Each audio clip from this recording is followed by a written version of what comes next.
add the function for this remove button.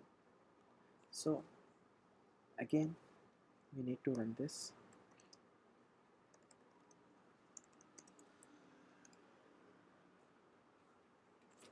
and also tailwind CSS.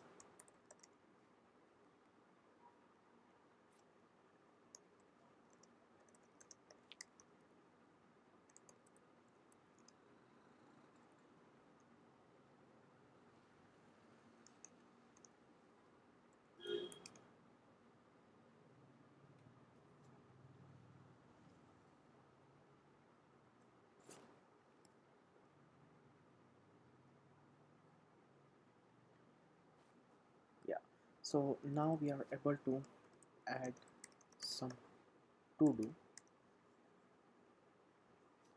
What we need to do here is we need to make this remove button work. So in order to do that, here I'm going to add click. I'm going to handle the click event.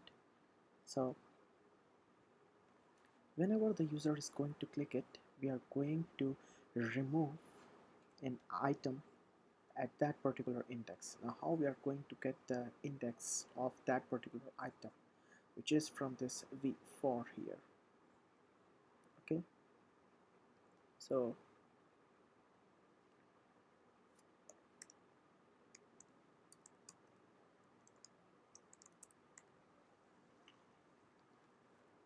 for the splice function we need to give the index and count.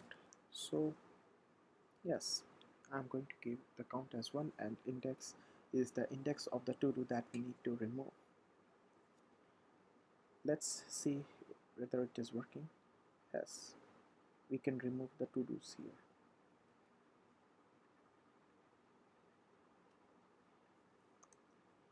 Fine, so that's how you can make a very simple to-do list application.